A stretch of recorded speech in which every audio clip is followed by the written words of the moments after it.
a lot. You guys got 40 points from the bench. How just reassuring, refreshing, all of the above was it to see that tonight? Yeah, I mean, I thought the first half our bench unit struggled, but I thought in that second half, to end that third quarter and start the fourth quarter, they were great, and they ran extended minutes deep into that fourth quarter because they were playing so well. Bryn Forbes, just seeing that ball go in, it's just a matter of time. I mean, again, his resume, his body of work, he's going to make shots. So he knocks down 14. Zeke Najee's playing great basketball for us, not only making shots, but moving without the ball, cutting, finishing, defending multiple positions. I know DeMarcus struggled to make shots tonight, but 7 rebounds in less than 12 minutes, 6 points. And I thought Bones was really, really, really good tonight. And obviously, we played him at the backup one a lot in that second half. And his pace, getting us organized, just making the right play, was really fun to watch. So, yeah, I think that second unit had a big impact in us winning that game.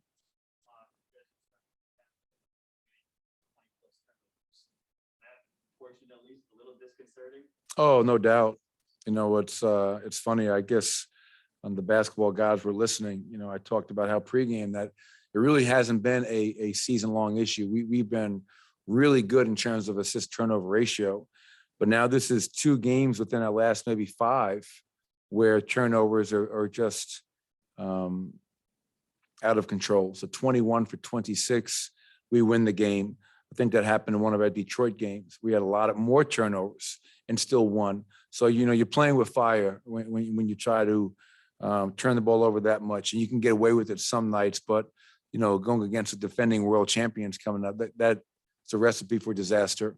So that's something that we have to nip in the bud. They double teamed Nikola aggressively, first play all the way throughout. We did not handle it well tonight. He didn't handle it well. We didn't handle it well. So we just have to be a lot cleaner with the basketball, and we will.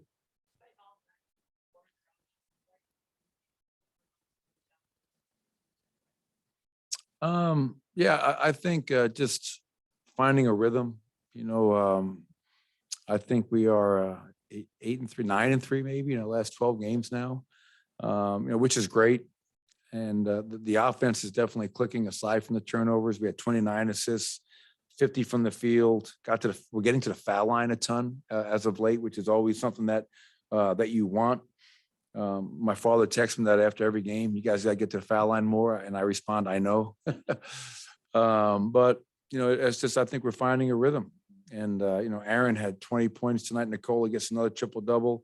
Monte almost a triple-double. He was defensive player of the game. I thought his 8 rebounds, his defense on Devontae Graham, who was a tough cover, was really it was just great stuff tonight from Monte Morris. So I think we're just finding a kind of a rhythm right now. And hopefully, obviously, we're 3-0 to start this trip. And we know that we have 3 really tough games to close this trip, at Milwaukee, at Minnesota, and at Utah. So, it never gets easier, and we can't be satisfied.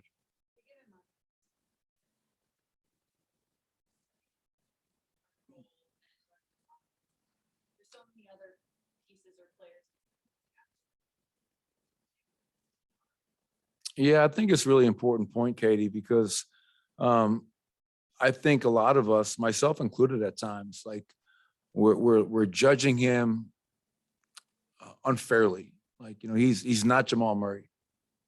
I mean, he's Monte Morris. And Monte Morris, since he's been here, has been a really important piece to our success on the court, to our success off the court, our culture, our locker room. He is the mayor. He's the Pied Piper. He's the guy that has the respect of everyone in that locker room, and he knows everybody. The guy is Rolodex, if they still have those, has a lot of names and numbers in it. But yeah, I would agree with that. I think Monte deserves a ton of credit. He struggled to make shots lately, and to be honest, I think the big reason he has struggled to make shots is because he is dead tired. So much is being asked of him as a starting point guard. Run your team, guard this guy, and everything. And he's a little bit fatigued. And so I got to help him with that. And tonight he comes out and just has a terrific game for us. So, yeah, I love Monte, the player, but even more, I love Monte, the man, the person, who he is and what he's about. And he represents this team in this city at the highest level.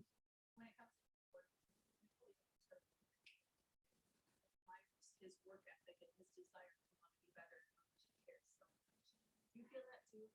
Oh yeah, I think when you trade for a guy, it's not just us getting to know Aaron, but it's also Aaron getting to know us.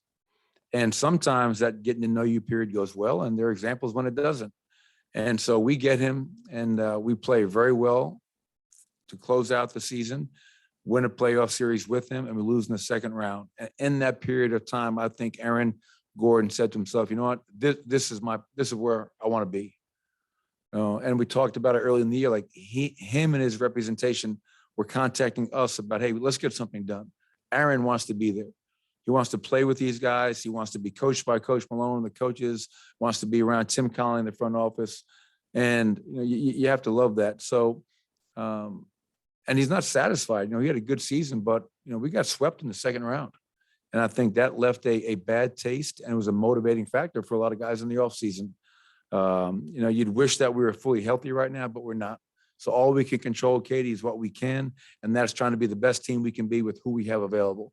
And I think at 27-21, 9-3 in our last 12, I think we have around maybe 10 games before the All-Star break. It's a great time to be playing really well. And hopefully we can sustain that going into the All-Star break.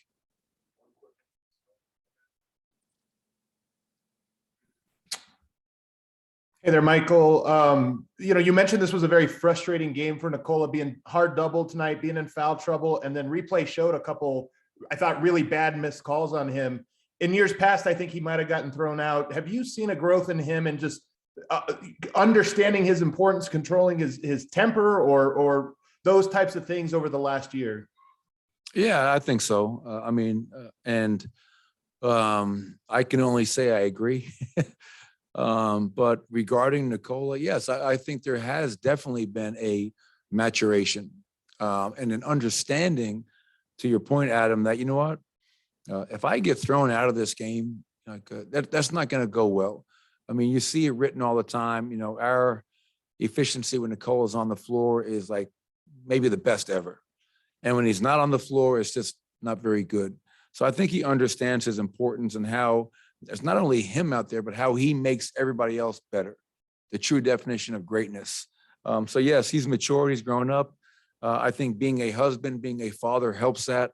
And also just 7 years in and not allowing the referees to break you and get you to a point where you lose your cool and you wind up hurting your team. So he's not perfect. He's not an angel. He's going to have, times where maybe he doesn't, and that's okay. And we fully support him. And I have to continue to do my job to fight for him and maybe take some of those texts so he doesn't have to do it. Because I know you're going to pay my fine, Adam Morris.